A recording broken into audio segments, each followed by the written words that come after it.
warahmatullahi wabarakatuh. Perkenalkan, nama saya Wahyu Jaya Saputra, asal dari Universitas PGRI Semarang. Perkenalkan, nama saya Huma Wasdi Manaf dari Universitas Dianuswantoro Semarang. Di sini kami akan mempresentasikan tentang dan mendemonstrasikan tentang website Bangga Sehat, yaitu website tentang kesehatan. Latar belakang membangun website Bangga Sehat yaitu pembuatan web kesehatan dilatar belakangi oleh berbagai faktor. Yang pertama, ada kesadaran akan pentingnya informasi kesehatan yang telah meningkat secara signifikan di masyarakat.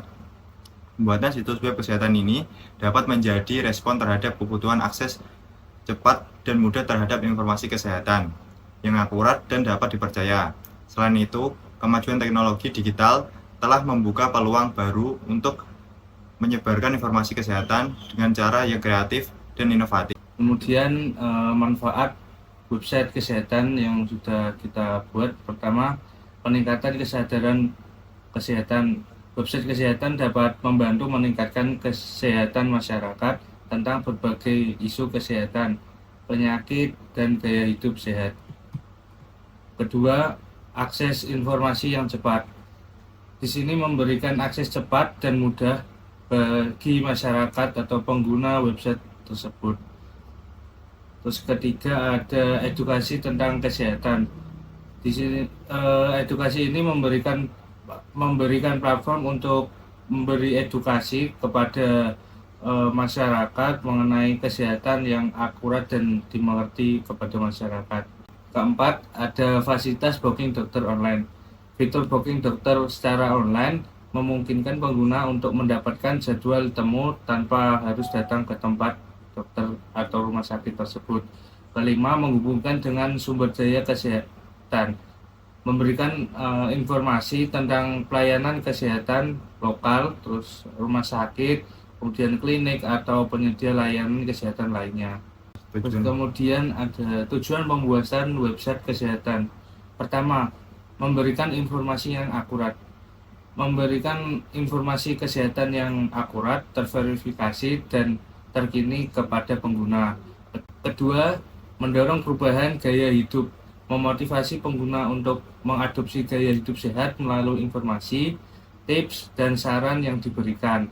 Ketiga, mengurangi kesenjangan informasi, mengurangi kesenjangan akses informasi kesehatan antara berbagai lapisan masyarakat.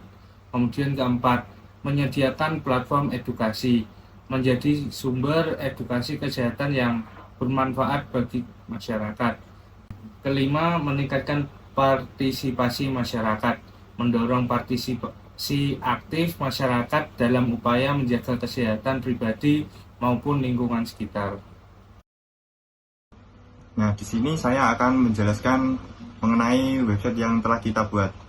Nah, di sini ada navbar yang berisi tentang home, blog, cek kesehatan, booking dokter, dan rumah sakit terdekat. Di sini juga ada button untuk login. Seumpama kita udah login, nah nanti di sini button ini berganti menjadi foto profil kita.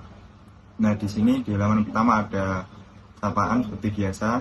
Selanjutnya ada step by step bagaimana cara untuk melakukan konsultasi dengan dokter. Nah, di sini ada dokter pilihan yang menggunakan cut. Selanjutnya, di sini ada hero content 1. Mengapa harus memilih kami? Dan di sini ada hero content 2 juga. Nah, di sini kita menjelaskan tentang fitur-fitur apa saja yang ada di website kita. Yang pertama ada kalori, untuk mengetahui berapa jumlah kalori yang kita butuhkan.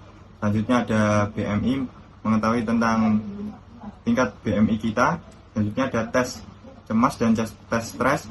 Nah, ini fungsinya untuk mengetahui berapa tingkat stres dan cemas kita, baik dari rendah, tinggi maupun sedang. Nah, di sini ada pengelompokan artikel-artikel baik dari kesehatan, obat-obatan, tip and tricks, dan masih ada lainnya. Nah, di sini juga sudah ada cut yang berisi tentang artikel-artikel. Cut ini hanya highlight dan nantinya masih ada banyak lagi. Selanjutnya di menu blog ini ada top artikel yang sering dilihat oleh seseorang. Nah, di sini juga di sidebarnya ada populer, terbaru, dan rekomendasi.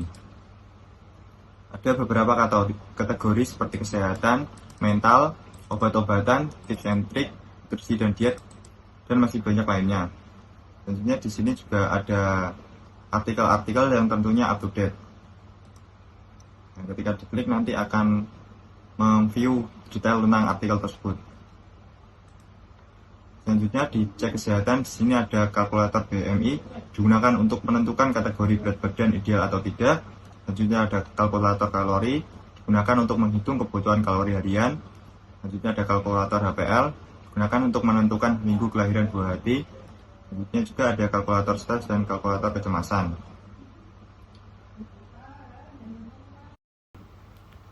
Untuk kalkulator BMI sendiri kurang lebih tampilan seperti ini. Cara penggunaannya yaitu kita pilih tadi, menu tadi, kalkulator BMI, lalu diklik, nanti di sini ada jenis kelamin, laki-laki atau perempuan, kita masukkan usia, tinggi, berat badan. Nah, selanjutnya nanti akan ada hasilnya, normal atau kurang ataupun obesitas. Nah, selanjutnya di sini ada halaman dari fitur cek tingkat stres maupun kecemasan. Di sini nanti kita akan dikasih beberapa pertanyaan yang harus kita jawab baik ya atau tidak, dan nantinya hasil selanjutnya yaitu akan menentukan tingkat stres kita baik rendah, tinggi maupun sedang. Selanjutnya di sini ada menu booking dokter. Nah, di sini ada dokter gigi, dokter umum maupun dokter bedah. Nah, semua kita mau melakukan penjadwalan untuk jadwal temu, bisa klik dokter mana nih yang mau kita inginkan. Contohnya di sini kita mau klik dokter ini.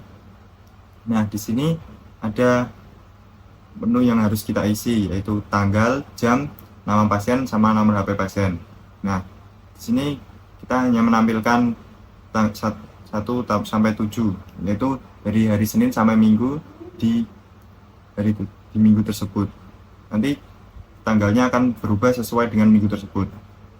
Setelah itu ada jadwal jam untuk bertemu. Nah, di sini seumpama kita pilih rentang waktu jam 9 sampai 10, rentang waktu tersebut hanya menampung 5 pasien. Seumpama lebih dari 5 pasien mau melakukan jadwal temu di jam tersebut, maka button ini otomatis disable. Nah, nanti akan tersedia button-button lainnya yang masih bisa digunakan. Selanjutnya, seumpama kita sudah mengisi form tersebut, maka akan dialihkan ke menu antrian. Di sini setelah kita mengklik booking dokter, nanti kita akan dikasih rincian yang berisi nomor antriannya. Nomor antrian ini nantinya akan ditunjukkan ke klinik atau rumah sakit yang berkaitan dengan dokter ini, yang nantinya untuk kita jadikan bukti sebagai jadwal temu. Selanjutnya di sini ada menu rumah sakit terdekat.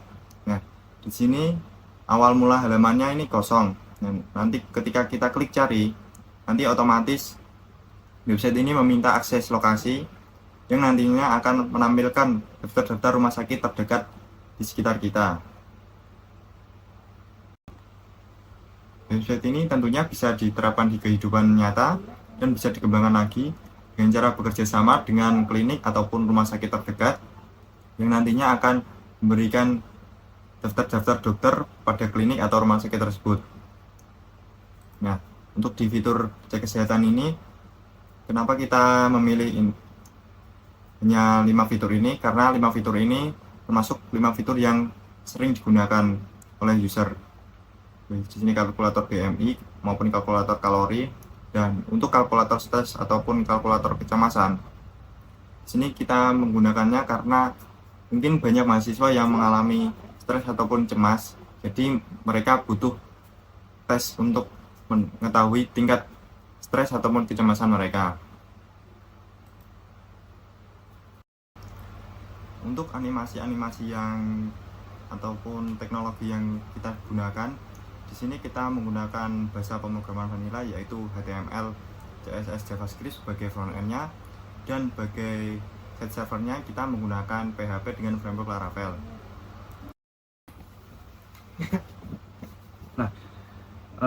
Kemudian saya akan menjelaskan mengenai responsif dari website kami. Nah, di website kami sudah ada beberapa platform, bisa seperti di handphone maupun di tablet. Kemudian saya akan mencontohkan di platform handphone. Untuk tampilan home, halaman home, dia akan seperti ini. Terus kemudian kita akan ke sidebar. Nah, di sidebar ini terdapat navbar atau tampilan-tampilan yang tadi tersebut ada blog. Untuk blog tampilan akan seperti ini.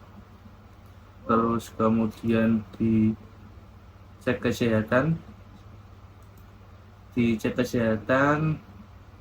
Nah, di sini ada beberapa kesehatan yang tadi sudah dijelaskan. Kemudian di booking dokter tampilannya seperti ini, dan kemudian ada di RS terdekat tampilannya seperti ini. Website ini tentunya akan kita improvisasi lebih lanjut supaya bisa menjadi lebih baik dan tentunya berguna bagi semua kalangan. Sekian yang dapat kami sampaikan. Bila ada kesalahan kata mohon dimaafkan. Wassalamualaikum warahmatullahi wabarakatuh.